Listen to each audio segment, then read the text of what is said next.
Et pour clore cette émission, j'ai l'honneur, le plaisir même de recevoir le général de brigade de réserve, Relik Shafir. Merci beaucoup, vous êtes pilote de chasse et vous avez participé activement, il y a 40 ans, à l'opération Opéra, c'était hier. Le Premier ministre Menachem Begin lançait l'opération Opéra. Racontez-nous comment ça s'est passé.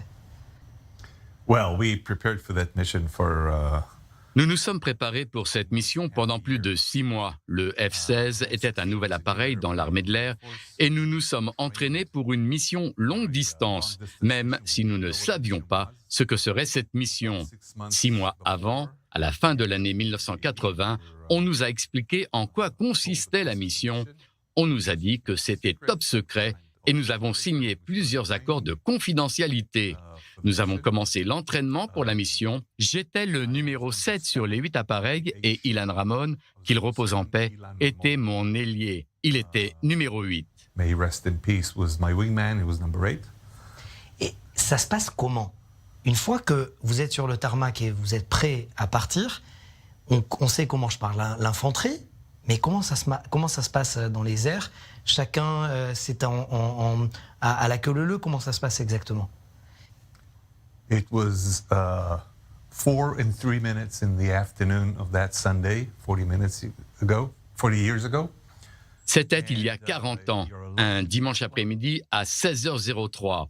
J'étais seul dans mon avion. Vous savez, quand on est pilote de chasse, on est seul quand on gagne et on est seul quand on meurt. On n'a personne avec qui partager ce qu'on ressent. On devient une sorte de Robocop parce qu'on ne peut pas se permettre d'avoir des sentiments, alors on doit les réprimer. Nous sommes arrivés sur la piste et dans ce cas précis, nous savions que nous devions réussir cette mission à n'importe quel prix, quelles que soient les difficultés. Et mentalement, je m'étais préparé à ne jamais en revenir. J'allais accomplir cette mission et, si je réussissais à en revenir, ce serait un bonus. Nous connaissions la signification historique de cette mission. Ça faisait 6 mois qu'on s'y préparait. À ce moment-là, on sentait qu'on avait vraiment le sort du pays entre nos mains et que son avenir dépendait de nos actions. C'est quelque chose qu'on ne ressent qu'une fois dans sa vie. It's a historic feeling. And there's also On se dit aussi que finalement, on n'est pas quelqu'un d'important, on n'est qu'une pièce dans l'assemblage. I'm just at the spearhead of the mission. Vous voyez quoi quand vous êtes au-dessus de Bagdad? It took us about an hour and 35 minutes to get there at very low level. Il nous a fallu environ 1h35 pour y arriver en volant à très basse altitude. Et dès que nous sommes remontés, la défense antiaérienne a commencé à tirer. Mais en tant que pilote, on est entraîné à une mission. Dès que nous sommes remontés, nous avons vu les réacteurs et c'est la seule chose que nous avons vue. And that's the only thing you see. Vous vous souvenez d'aucun détail? After you pull up, you make sure you're okay. The other airplanes. Si, bien sûr. Après être remonté pour être sûr que tout était en place et qu'on plonge en piqué, on largue les bombes. Il faut 7 secondes pour qu'elles atteignent leur cible, donc on s'écarte très vite pour ne pas être touché par les missiles. À ce moment, on pivote et on voit l'impact au sol. Et à cet instant, on ressent quelque chose d'incroyable parce que le réacteur tout entier s'élève dans les airs comme dans un film au ralenti, mais sans le son parce que le cockpit est insonorisé. Et là, on prend conscience qu'on l'a fait. On regarde autour. Au nord, on voit Bagdad et on redescend à 20 mètres d'altitude. 20 meters height. J'ai une question à ce propos. Une fois que vous avez largué la bombe, vous dites quoi? Vous parlez en hébreu ou en arabe à Bagdad? Vous lui dites Shalom Israël ou Alaykoum Salam? No. It's Non.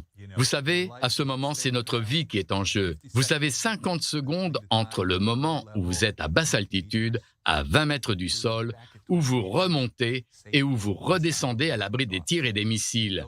Et pendant ces 50 secondes, il faut s'assurer d'avoir bien largué les bombes, d'avoir atteint la cible et ensuite retourner à basse altitude. On n'a pas le temps d'avoir des émotions et de dire « Salut les gars, on est là ».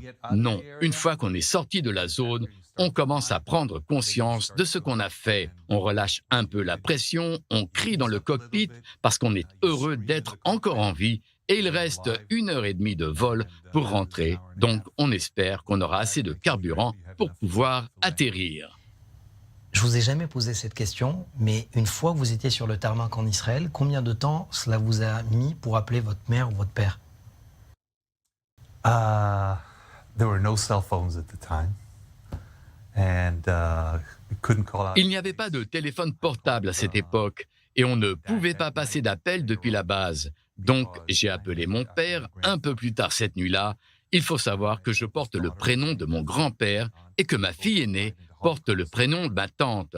Ils sont tous les deux morts pendant la Shoah. Ils étaient à Vilnius, en Lituanie. Ils ont été tués en 1943. Mon père a fait son alia en 1935. C'était son cadeau de bar mitzvah. Il est venu en Israël tout seul, sans sa famille. Donc c'était important pour moi de dire à mon père ce que j'avais fait pour son père et pour sa sœur. Et cette mission, je l'ai accomplie en tant que petit-fils d'une victime de la Shoah. Je l'ai faite pour m'assurer que ce genre d'événement ne se reproduirait plus. J'étais très ému de l'avoir fait et j'ai senti que j'avais eu de la chance de pouvoir en faire partie.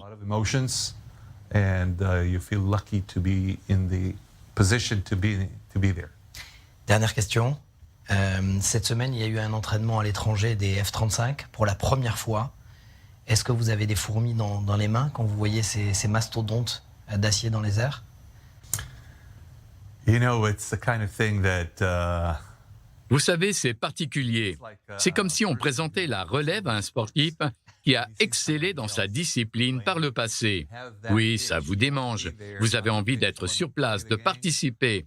Mais vous devez comprendre que maintenant, c'est au tour de la nouvelle génération d'entrer en scène. Tout ce qu'il vous reste, ce sont vos souvenirs. Mais oui, ça vous démange et vous rêvez de pouvoir être à leur place. Merci beaucoup. Rélik Shafir, on le rappelle, membre de l'opération Opéra, l'un des pilotes. Et c'était il y a 40 ans, exactement, cette opération Opéra contre le réacteur nucléaire d'Osirak en Irak. Merci à vous.